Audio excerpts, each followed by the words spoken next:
बिल्लाहि मिनश्शैतानिर्रजीम बिस्मिल्लाहिर्रहमानिर्रहीम। अल्लाह के पाक नाम से शुरू करते हैं जो बड़ा मेहरबान और नहायत रहम करने वाला है। यूनिक ग्रुप ऑफ इंस्टीट्यूशन की तरफ से अज़ीज़ तलबा व तालबात, ये ऑनलाइन लेक्चर्स आपकी तालीम और तरबियत के लिए आप तक प्रोवाइड किए जा रहे हैं। मैं हूं प्रोफेसर राजा वाजिद अली और आप सब बच्चे मुझसे स्टैटिस्टिक्स पढ़ते हैं और आज हमारे साथ सेकंड ईयर की क्लास है और चैप्टर है 12 जिसका नाम एस्टिमेशन है और उसकी एक एग्ज़ाम्पल हम कर रहे थे बाइजनेस और अनबाइजनेस को शो करने के लिए लास्ट लेक्चर में, जो अभी तक बोर्ड पे लिखी हुई है और इससे आगे हम कंटिन्यू करेंगे इस लेक्चर को। उम्मीद करता हूं कि लास्ट लेक्चर तक जो कुछ मैंने आपको सिखाया था वो आप बच्चों को समझ आ चुका है। हस्ब मामूल हम अपने लेक्चर का आगाज़ एक दुआ से करते हैं और आज हम एक दुआ अपने रब से मांगते हैं रिज़्क़ के लिए कि हमें रिज़्क़ कैसा अता कर। हम अपने रब से रिज़्क़ इन अल्फाज में मांगते हैं, बिस्मिल्लाहिर्रहमानिर्रहीम, अल्लाहुम्मा उर्ज़ुक़नी, ए मेरे प्यारे रब हम सब को अता कर दे। ये इसका मतलब है। अब तक मेरे ख़्याल से सब बच्चों को पता चल चुका होगा। अल्लाह का मतलब अल्लाह, हुम्मा का मतलब मेरे रब, मेरे अल्लाह, ए मेरे अल्लाह, अल्लाहुम्मा उर्ज़ुक़नी, अता कर हम सब को क्या चीज़, रिज़्क़न, रिज़्क़ अता कर। अल्लाहुम्मा उर्ज़ुक़नी रिज़्क़न हलालन तय्यबन मुबारिकन वासियन मिन इंदिक। ए अल्लाह, उस रिज़्क़ में ये 5 खूबियाँ हों, वो रिज़्क़ हम सब को अता कर। वो खूबियाँ कौन सी हैं? रिज़्क़न हलालन, एक वो हलाल हो, हलालन तय्यबन और वो तय्यब पाक हो, मुबारिकन और वो हमारे लिए मुबारक हो, वासियन और वो बहुत वसी हो, और मिन इंदिक डायरेक्ट, ए अल्लाह ये रिज़्क़ तू हमें अपने वसीले से डायरेक्ट तू अता कर, बीच में कोई वसीला कोई ज़रिया ना बना। हमें रिज़्क़ अता करना है तो डायरेक्ट तू ख़ुद अता कर। मिन इंदिक, अपनी जनाब से डायरेक्ट अता कर। ये 5 खूबियों वाला रिज़्क़ ए हमारे परवरदिगार हम सब को अता कर।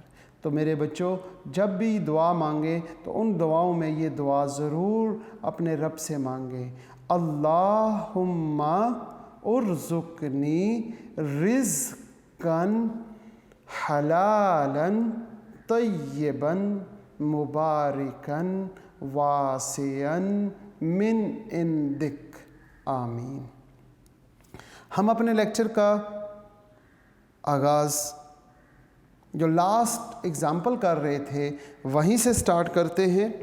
इसमें 2 बातें पूछी हुई हैं। पहले हम एग्ज़ाम्पल पेज नंबर 75 पर है। उम्मीद करता हूँ सब बच्चों ने पेज नंबर 75 खोल लिया होगा। नंबर 1, हम नंबर 1 की बात करते हैं जिसमें लिखा हुआ है sample variance. The sample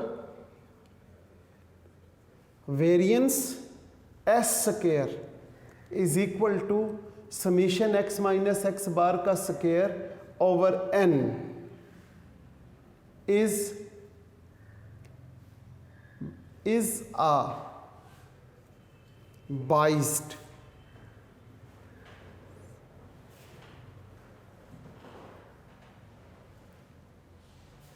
estimator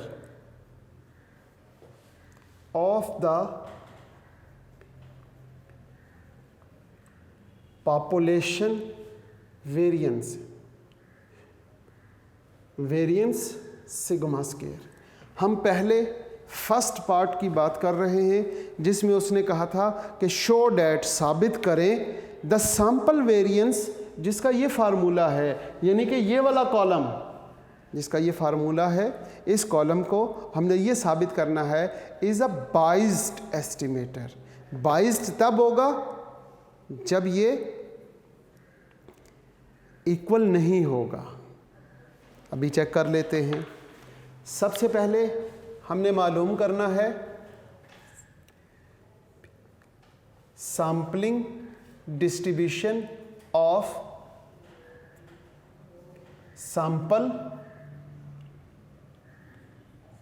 variance. It is denoted by capital S square. Capital S square को हम देखते हैं, फिर उसके बाद टैली कर लेंगे, फिर फ्रीक्वेंसी बना लेंगे, फिर रिलेटिव फ्रीक्वेंसी बनाएंगे, और फिर हम मल्टीप्लाई करेंगे मीन के लिए S square F of S square को।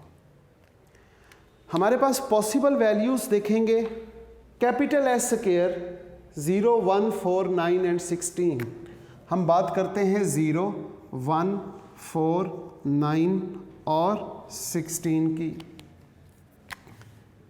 हमारे पास 0 कितनी टाइम है, इसको कहते हैं टैली करना। हम टैली कहाँ से शुरू करते हैं? यहाँ से शुरू करते हैं। हमारे पास सबसे पहले 0 है, फिर 1 है, इसके बाद 4 है, फिर 9 है और फिर 16 है। 0, 1, 4, 9 और 16 एक एक सब है। 16 के बाद हम देखते हैं 16 के बाद हमारे पास है जी 1 फिर यहाँ पे लगा देते हैं, फिर 0, फिर 1, फिर उसके बाद देखते हैं जी 4 के बाद है 9 और 9 के बाद 16 नहीं है, दोबारा से 4 है, फिर हम देखते हैं 1 और फिर हम देखते हैं 0। अब हम कैपिटल एस स्क्वायर के बाद इस तरफ आते हैं। यहाँ पे हमारे पास है 1, इसको हम क्रॉस लगा देंगे, फिर इसके बाद 4 है, फिर इसके बाद 9 के बाद फिर 4 आ जाएगा, 4 के बाद फिर हमारे पास 1 है, यहाँ पे 1 लगा लिया, फिर 0 है, 0 के बाद फिर 1 है, फिर उसके बाद 16, फिर उसके बाद 9 के बाद फिर 4 के बाद फिर 1 और 1 के बाद फिर 0। ये हमने इसको टैली कर लिया। जैसे टैली किया तो अब हमने इनको काउंट करना है, तो हमारे पास फ्रीक्वेंसी आ जाएगी। सबसे पहले फ्रीक्वेंसी को काउंट करके देखें जी क्या आता है। यहाँ पे ये तो 5 आ गया, 5, 6, 7 और 8 हो गया, ये 6 हो गया, ये 4 और ये 2। अब हम देख लेते हैं कि हमारी वैल्यूज़ ठीक टैली हुई हैं। 5, 8, 6, उसके बाद 4 और 2, इनको आप ऐड करते हैं तो ऐड करने से आपके पास ये जो टोटल सैंपल है ये आना चाहिए। 6 और 4 10, 8 और 2 20, 8 और 2 10 और ये 20 हो गया और ये 25, ये तो ठीक हो गया। अब हम रिलेटिव फ्रीक्वेंसी बनाएंगे 5/25, 8/25, 6/25, 4/25 और 2/25। Relative frequency total is must be equal to 1, इसका टोटल हमेशा 1 आता है। अब आप मीन मालूम करने के लिए क्या करेंगे, यहाँ पर मल्टीप्लाई करेंगे। 0 को जब मल्टीप्लाई करेंगे तो 0/25 आ जाएगा, यहाँ पे 8/25, 6 मेरा ख्याल है 24/25, 9 36/25, 32/25, 32, 36, 24 और 8। इसका सम अप करें तो आपके पास आ जाएगा 100/25। अब आपने मालूम करना है mean of the sampling distribution of sample variance capital S square, यहाँ पे कैपिटल एस स्क्वायर लिखेंगे। इसका फार्मूला क्या होता है? इसका फार्मूला होगा जी expected value of S square, ये सैंपल से हासिल किया हुआ है, या फिर इसे कहते हैं म्यू ऑफ एस स्क्वायर, और इसका फार्मूला होता है summation S square F of P of S square. ये हमारे पास आ गया 100/25, it's 4 expected value of S square. अब आपने एक चीज़ नोट की होगी कि expected value of S square, expected value of S square is not equal to sigma square. Expected value of S square क्या है हमारे पास? वो है 4, वो हमारे पास है जी 4। It's not equal to sigma square, sigma square हमारे पास है 8। ये आपस में इक्वल नहीं है, तो हम कहेंगे प्रूव्ड डैट, ये बात साबित हुई, capital S square is equal to summation X minus X bar का square dividing by N minus X bar का square dividing by N is a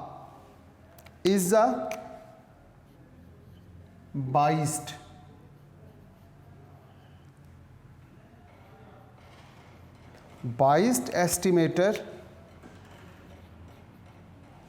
of sigma square. जो पहला पॉइंट था वो हमने प्रूफ कर लिया। बिल्कुल इसी तरह दूसरा पॉइंट, और उसमें ये जल्दी से उम्मीद करता हूँ कि बच्चों ने नोट कर लिया होगा। दूसरे पॉइंट की जानिब चलते हैं जिसमें वो ये कहता है द सैंपल वेरिएंस। अगर आप गौर करें तो दूसरे पॉइंट में भी यही लिखा हुआ है the sample variance S square head. यहाँ पर एस स्क्वायर हेड लगा दिया और यहाँ पे -1 कर दिया। The sample variance S square head summation X minus X bar square over n minus 1 is a unbiased estimator of the population variance sigma square. ये हमने दूसरे नंबर पे यहाँ पर हमने पॉइंट प्रूफ करना है। अब इसके लिए हमें क्या करना पड़ेगा? इसकी सैम्पलिंग डिस्ट्रीब्यूशन बनानी पड़ेगी। इसकी सैम्पलिंग डिस्ट्रीब्यूशन बनाने के लिए हम यहाँ पर यूँ लिखते हैं कि sampling distribution of sample variance of head, और यहाँ पर हम हेड डाल देते हैं। अब यहाँ पर हमारे पास क्या क्या वैल्यूज़ पॉसिबल हैं ये हेड वाले में देखेंगे। हेड वाले में 0 है, अब 1 नहीं है। 1 की जगह पर क्या लिखा होगा? 2 होगा। यहाँ पे 8 के बाद 36, 8, 18 कंप्लीट इरेज करके ताकि बच्चों को कंफ्यूजन ना हो। जी, sampling distribution of sample variance S hat, यहां लिखेंगे एस हेड स्क्वायर। जी, एस हेड स्क्वायर में हमारे पास वैल्यूज हैं 0, मजीद 2, 8, 18 और 32, मेरा ख्याल है यही है। इसके बाद हमने क्या करना है? Tally frequency F of S hat square, S square head, F of S square head, ये हमने कॉलम बनाने हैं। बिल्कुल उसी तरह आपने टैली करनी है। टैली करते हुए आपने क्या करना है? सबसे पहले आप इस कॉलम में देखें 0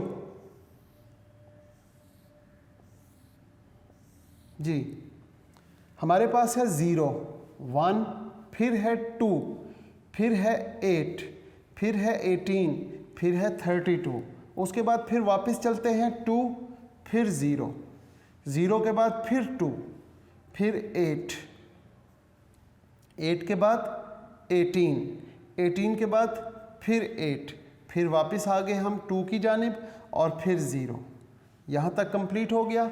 फिर यहाँ से शुरू करते हैं, ये आ गया 2, 8, 8 के बाद 18, 18 के बाद फिर 8, 8 के बाद 2, 0, फिर हम देखते हैं 2, फिर 32, फिर 18, फिर 8, फिर 2 और फिर 0। इन्हें काउंट करके फ्रीक्वेंसी में लिख दें। इन्हें आपने क्या करना है, काउंट करना है और काउंट करके फ्रीक्वेंसी में लिख दें। यहाँ पर आपके पास आ गया 5, ये 5, 6, 7, 8, ये 8, 5 और 1 6, 4 और 2। अब आपने इसकी फ्रीक्वेंसी का टोटल जो है वो इसके इक्वल होना चाहिए, टोटल सैंपल के इक्वल। तो फ्रीक्वेंसी का जब आप टोटल करेंगे तो उसी तरह 6 और 4 10 हो गया, 8 और 2 10, तो ये तो 20 हो गया और ये 5 25, यहाँ पे इसका टोटल 25 आ गया।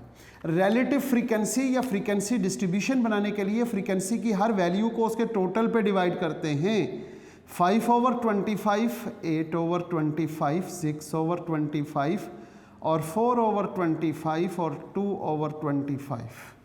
इसका total must be equal to 1, इसका टोटल हमेशा 1 होता है। अब हम बात करते हैं, इनको मल्टीप्लाई कर दें जी। 5 को 0 से मल्टीप्लाई किया तो 0/25, 8 को 2 से मल्टीप्लाई करें, 8 2s are 16/25, 8 को फिर 6 के साथ मल्टीप्लाई करेंगे तो आपके पास 48 आ गया, 48/25। 18 को 4 से मल्टीप्लाई करें तो 72 आ जाएगा, 72/25। 32 को जब 2 से मल्टीप्लाई किया तो 64/25। इसके जो नीचे टोटल है वो तो एलसीएम आ जाएगा 25 और ऊपर वाली वैल्यूज़ का टोटल करेंगे। ऊपर वाली वैल्यूज़ मतलब 0 + 16 + 48 + 72 एंड + 64, तो ये आपके पास आ जाएगा 200/24। जैसे ही आपके पास ये 200/24 आया तो अब आपने क्या करना है, formula mean of the sampling distribution of sample variance S hat square, यहाँ पे एस हेड स्क्वायर आ जाएगा, यहाँ पे भी एस हेड स्क्वायर, यहाँ फार्मूले में भी एस हेड स्क्वायर आ जाएगा। और जब आप फार्मूला देखेंगे तो इसका टोटल है जी कितना, 200/25। 200 को जब आप 25 पे डिवाइड करेंगे तो आपके पास आंसर 8 आ जाएगा। और जैसे ही इसका आंसर 8 आया तो आपने ज़रा गौर करना है और गौर करते हुए देखेंगे कि expected value of S square का आंसर कितना आया, 8 आ गया। और सिग्मा स्क्वायर का आंसर कितना आया हुआ है, सिग्मा स्क्वायर का आंसर ये नज़र आ रहा है सब बच्चों को, sigma square is equal to 8। Sigma square की वैल्यू भी 8 है और expected value of S square की वैल्यू भी 8 है। अब जब ये दोनों वैल्यूज़ इक्वल हो गई तो हम कहेंगे, जब इक्वल हो जाती हैं तो prove that S hat square और यहाँ पे n-1 is uh unbiased estimator. ये क्या साबित हो गया, ये unbiased estimator of population variance sigma square के इक्वल हो गया।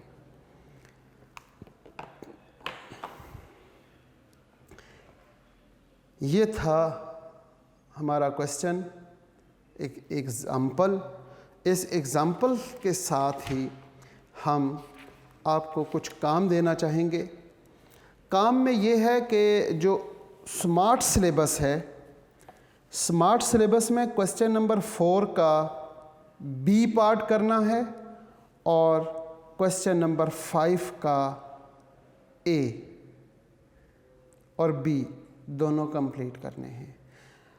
अगर हम बात करें क्वेश्चन नंबर 4 के बी पार्ट की, जो आपने अब खुद करना है, उम्मीद करता हूँ कि आप इस क्वेश्चन को खुद कर लेंगे और इंशाल्लाह नेक्स्ट लेक्चर में मैं इस क्वेश्चन को आपको सॉल्व भी करके दिखाऊंगा और मैं जो सॉल्व करूंगा आपने ये देखना है कि जो आपने काम किया है क्या वो ठीक है या नहीं। बिल्कुल इसी तरीके से क्वेश्चन नंबर 4 है, उसमें पॉपुलेशन 3, 5, 7 और 9, 3, 5, 7 और 9 4, यहाँ पे पॉपुलेशन में क्या लिखेंगे? अगर हम यहीं पे कुछ थोड़ा सा आपको हिंट दे दें, आपने जो काम घर से खुद करना है, आपने काम करना है जी क्वेश्चन नंबर 4 का बी पार्ट, क्वेश्चन नंबर 4 का बी पार्ट करना है, क्वेश्चन नंबर 5 का ए और बी, ये दोनों आपने कोशिश करने की। क्वेश्चन नंबर 4 का जो बी पार्ट है उसकी जानिब चलते हैं। यहाँ पे 3, 5, 7 और 9 उसने पॉपुलेशन आपको दी 3, 5, 7 और 9। अब आपको पता चल गया पॉपुलेशन साइज कैपिटल एन कितना है, आपने इसे काउंट कर लेना है 1, 2, 3 और 4, तो पॉपुलेशन साइज आपके पास 4 आ जाएगा। फिर इसी तरह सैंपल साइज क्वेश्चन में देखेंगे कि सैंपल साइज क्या दिया हुआ है, take all possible sample of size 2, sample size 2 दिया हुआ है, ठीक है, हमने 2 लिख लिया। सैम्पलिंग मेथड क्या दिया हुआ है, विद रिप्लेसमेंट, ठीक है, विद रिप्लेसमेंट है। अब आपने दो चीज़ें कौन सी मालूम करनी है, एक सैंपल का मीन और एक सैंपल का वेरिएंस। कौन सा वेरिएंस, कैपिटल एस स्क्वायर वाला। तो यहाँ पे पहला कॉलम मीन का बन जाएगा, यहाँ पे कैपिटल, ये वाला कॉलम इधर आ गया और यहाँ पे मीन तो हम ऑलरेडी निकालते रहे हैं। मीन को हमने प्रूफ करना है कि वो अनबाइस्ड है और वेरिएंस को मालूम प्रूफ करना है कि वो बाइस्ड एस्टिमेटर है। तो उम्मीद करता हूँ कि अज़ीज़ तुलबा व तालिबात आज के लेक्चर को आप अच्छे तरीके से समझेंगे। ये 2 लेक्चर्स पर मुश्तमिल है, एक ये लेक्चर और एक इससे प्रीवियस लेक्चर। ये दोनों लेक्चर्स जब आपको अच्छे तरीके से समझ आ जाएंगे तो इन दोनों लेक्चर्स में मौजूद है क्वेश्चन नंबर 4 का बी पार्ट, क्वेश्चन नंबर 5 का ए पार्ट, और बी पार्ट भी तकरीबन इसी जैसा है, उसमें सिर्फ प्रपोर्शन की बात की गई है।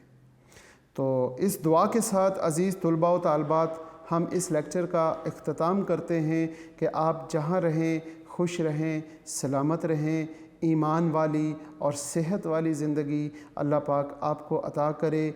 वालिदैन का और उस्ताद कराम का एहतराम और बात सुनने वाला बनाए। इसके साथ साथ अपने रब से हम ये दुआ करते हैं कि ए हमारे रब, जब हमारा इस दुनिया से जाने का वक्त हो जाए तो ए हमारे रब हमारी ज़बानों पे कलमा तय्यब जारी फरमा दीजिएगा, ताकि हमारी ज़िंदगी ईमान वाली गुज़री है तो आखिरत भी ईमान वाली हो जाए। ला इलाहा इल्लल्लाह मुहम्मदुर रसूलुल्लाह। आमीन। अल्लाह हाफ़िज़।